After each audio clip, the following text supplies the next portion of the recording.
Mesdames et messieurs les journalistes, depuis l'avènement du régime dit de la rupture, nous avons rompu avec la pratique des messes électorales festives, joyeuses, mais surtout ouvertes et compétitives, et relativement transparentes, quoique perfectibles.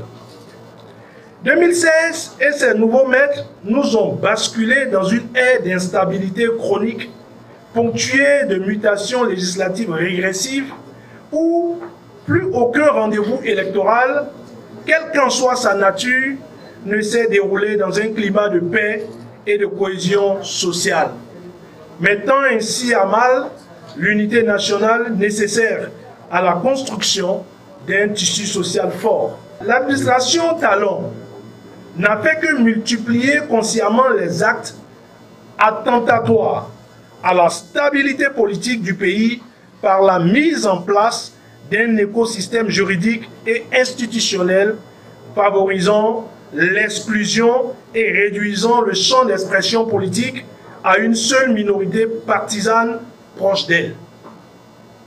Cet état de choses constitue à tout point de vue le germe des récurrentes crises électorales aux conséquences incalculables et désastreuses, et cela pourrait durer et perdurer dans le temps si aucune mesure n'est prise pour arrêter les effets pervers de cette logique atypique qui accourt dans notre pays depuis 2016. C'est dans ce même dessein que tout récemment, par un vote à 79 voix pour, 28 voix contre et 1 voix abstenue, que l'Assemblée nationale a adopté la proposition de loi du parti UP Le Renouveau portant modification du code électoral.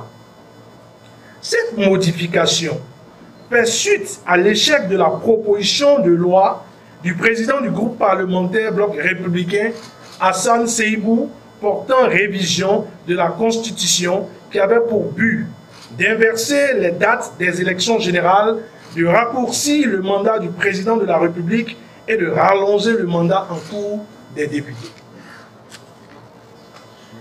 Qu'il vous souvienne que le vendredi 1er mars 2024, les 28 députés du groupe parlementaire Les Démocrates et 9 autres députés ont mis en déroute la révision opportuniste de la Constitution.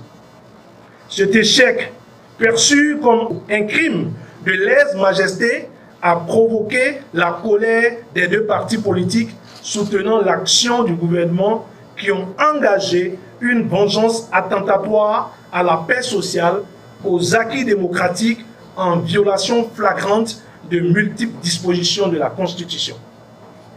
Aussitôt, après le rejet de la proposition de loi portant révision de la Constitution, des voix, pas des moindres au Parlement, se sont élevées pour promettre l'enfer à l'opposition à travers des représailles et persécutions qui devraient se traduire dans le projet à venir, notamment celui de la loi électorale.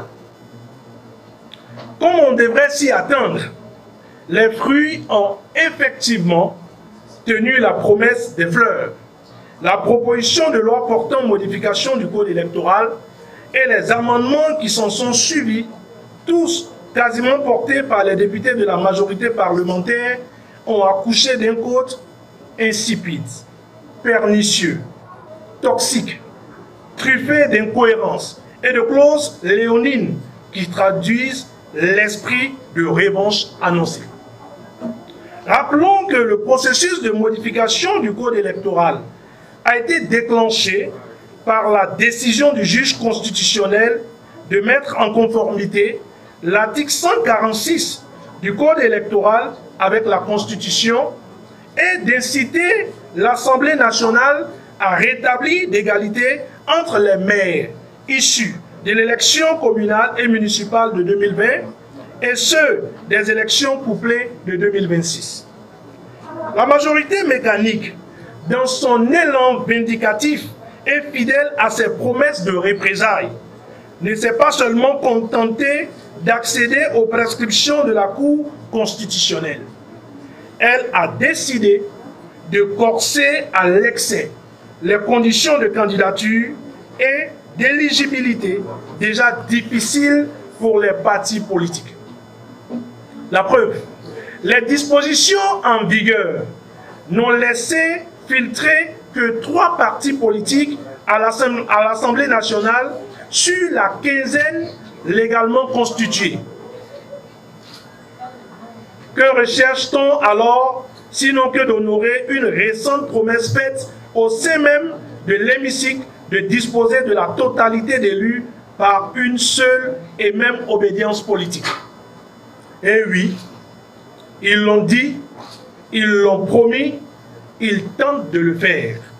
Je chasserai de ce Parlement les députés LD et en griffe BR.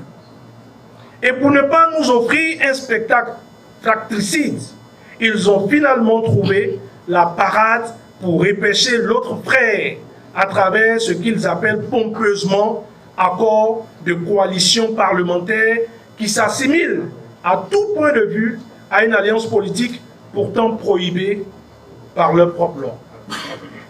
Cet accord de gouvernance est une fraude institutionnalisée en ce qu'il pourrait exclure à l'attribution des sièges un parti qui arrive en première position au plan national. Tout ceci confirme qu'après l'impérialisme électoral des années 1960, nous assistons depuis 2016 à un système électoral privatisé. Les élections sont remportées avant même le vote. Il ne s'agit plus d'une compétition entre candidats, non plus entre partis porteurs d'offres politiques différentes, mais plutôt un rituel, la légitimation du parti unique au pouvoir.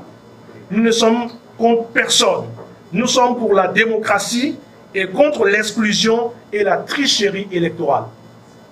Enfin, depuis 2016, pour parvenir à leurs desseins malsains, ils ont décidé sans scrupule aucun de toujours violer les principes constitutionnels majeurs en matière électorale. Ce sont des violeurs nés. Ils nous ont toujours bluffés. Ils ne sont en rien des compétiteurs nés. Ils sont des menteurs nés, des manipulateurs nés, des tricheurs nés, des violeurs nés. Conscients du crime législatif qu'ils sont en train de commettre, ils ont décidé d'arpenter monts et vallées pour essayer de faire gober à l'opinion la batterie de dispositions scélérates, chrysogènes et antidémocratiques à travers une propagande médiatique onéreuse auprès du contribuable, malgré la situation économique morose et austère. À titre d'exemple, en disposant d'un député, qu'un député plutôt ne peut parrainer que le candidat de son parti ou désigné par son parti, il décide délibérément de porter atteinte à la liberté du député consacrée par la Constitution et les jurisprudences successives de la Cour constitutionnelle, ainsi qu'au statut du député qui est un élu de la nation et non de son parti d'appartenance. Par ce tact, les députés de la mouvance violent la Constitution. Nous prenons à témoin l'opinion nationale et internationale de cette énième forfaiture. Nous invitons par ailleurs les pays amis partenaires au développement du Bénin, la CEDEAO, l'Union africaine et les Nations unies à se préoccuper du coup d'État institutionnel en préparation au Bénin dans le cadre des élections générales de 2026.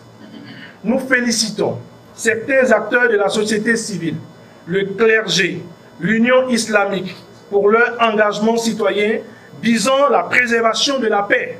Nous invitons le peuple béninois à se mobiliser et se tenir prêt pour défendre sa démocratie des mains de ses prédateurs.